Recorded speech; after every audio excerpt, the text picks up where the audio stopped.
Rainbow Dash. Who would have known that her strong connection with Fluttershy was breaking her slowly, knowing that her friend was under tormented sorrow, unable to do something. Maybe if Rainbow actually was motivated to help her, she would have done it. But I think when Fluttershy died, Rainbow lost all connection to life.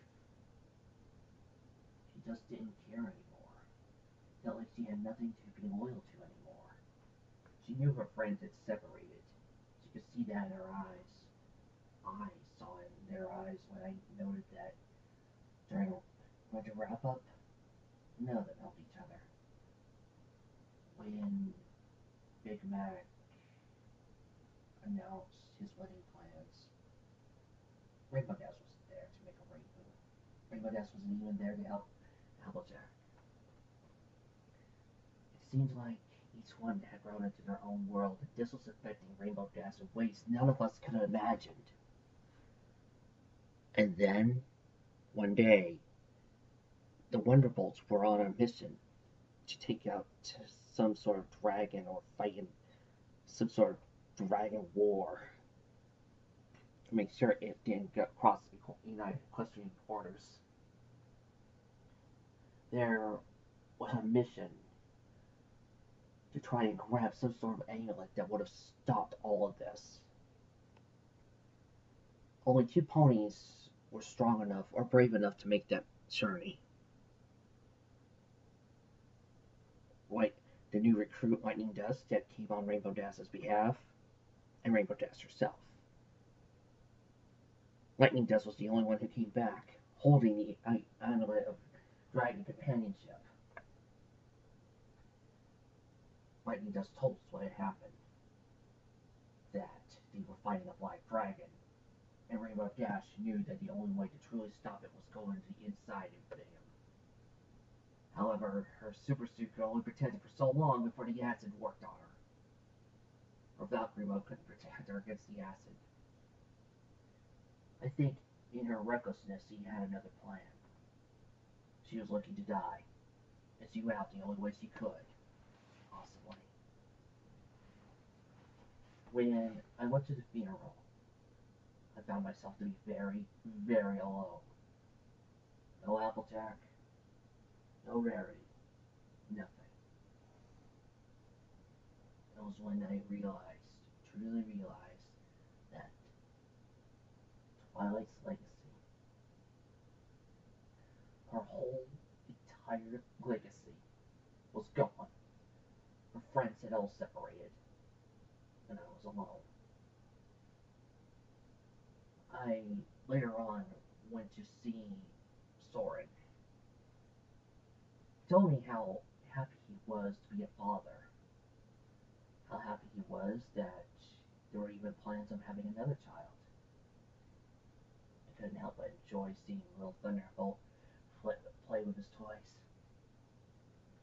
Spitfire never looked lovelier, being a mother and a captain. That was when tragedy struck. Some sort of monster of the day arrived.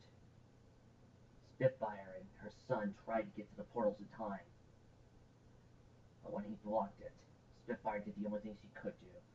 She tried to protect it. Artie tried his best to save them both, but in front of Soren's eyes, he failed. Every time I look into my commander, Soren, Bad Horse, as I like to call him now, all I can think of is how much pain he must be suffering. I know the pain all too well. That's why I'm going to send him to focus his attention on Rarity. Somebody needs to release stress somehow. I wish my companion all the best of luck. You might be wondering the code names. Well, to be honest, my appreciation for these code names is only because I wanted to play the part. Grand Ruler and his lackeys, for want of a better word, only care about the atypical scenario of being the big bad superheroes. That they take on generals with funny little names like Valentha and stuff like that. So, I wanted to play the role. Give each of my minions a little code name so that they could respect, that they could honor, or even have the heroes laugh at for a bit. I didn't care. I just wanted to play my role. If I must be a villain to these fools, then I will. After all, seeing Sorensen's heart broken, seeing him go through the same pain I did, just reinforces me that to people like Grand Ruler, and even Celestia, my dearest aunt, our mortal lives are nothing more than a game to them, a story for them to write, and when they are done, to be put away.